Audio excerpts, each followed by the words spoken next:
I think it's really special. As a native North Texan and conservative, Ellie Trottup is proud to attend CPAC for the first time in Texas. Typically it's in D.C., so I think it's really unique that they're finally coming to a conservative state, which makes sense because they are the Conservative Political Action Committee.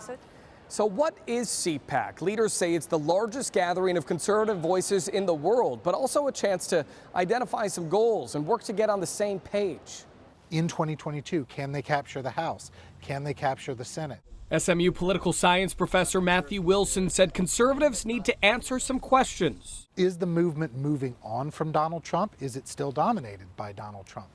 How do the mainstream and the more ideologically insurgent wings of conservatism get along? Can they work together in the 2022 elections, or are they going to be at each other's throats in the 2022 elections? Troy Jackson is a Dallas County Republican Party precinct chair. I come to CPAC to get the tools that I need to be able to continue to share the conservative message and the conservative values. At CPAC, speakers will talk border security, election reform, guns, morals, and more.